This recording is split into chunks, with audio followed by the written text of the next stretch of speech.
정치 톡톡 시간입니다. 오늘은 국회 출입하는 강영호 기자와 함께합니다. 어서 오십시오. 김건희 특검법 이 통과가 그 여파가 오늘까지도 계속되고 있습니다. 그런데 이 와중에 민주당에선 권한쟁의 심판 얘기가 나왔어요.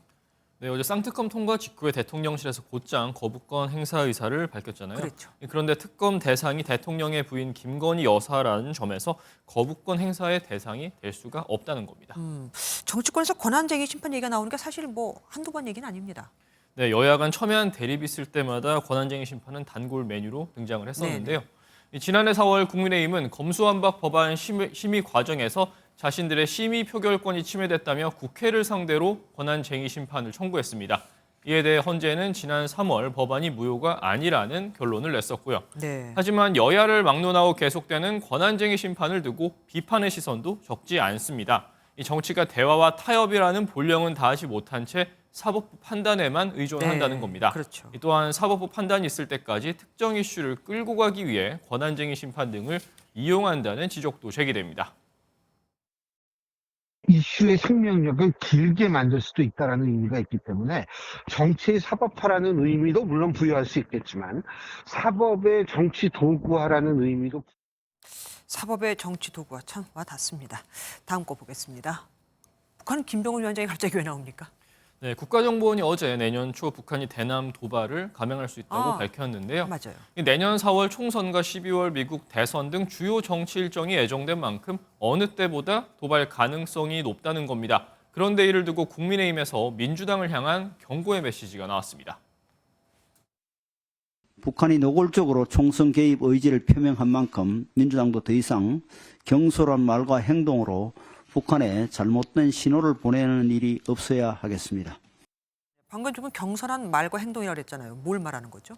네, 민주당은 선거를 앞두고 정부 여당이 북한 이슈를 제기할 때마다 제2의 총풍이다, 북풍이다 이런 비판을 했었는데요. 이걸 염두에 두고 한 발언으로 보입니다. 이 총풍 사건이란 지난 1997년 대선을 앞두고 한나라당 이회창 후보의 지지율을 올리기 위해 일부 인사들이 북측에 대남 도발을 요청한 사건입니다.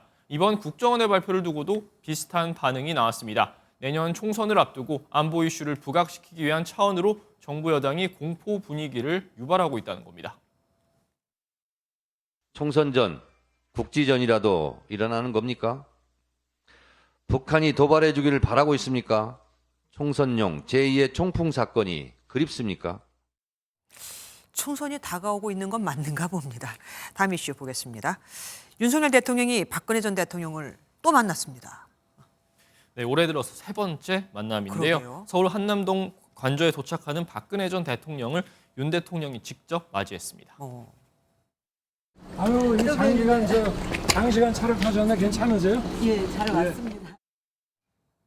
네, 2시간 20분 동안 오찬을 했고 그 뒤 10분 정도 함께 관저를 산책했습니다. 대통령실은 박 전 대통령의 건강은 괜찮은지, 서울에는 얼마나 자주 오는지 등을 대화를 나눴다고 전했습니다. 이 두 사람은 지난 10월 26일 박정희 전 대통령 추도식 때 그리고 지난달 7일 대구의 박 전 대통령 사저에서 만났었죠. 네. 이번 만남은 지난 대구 방문 때 윤 대통령이 서울로 한번 모시겠다고 약속하면서 이루어졌습니다.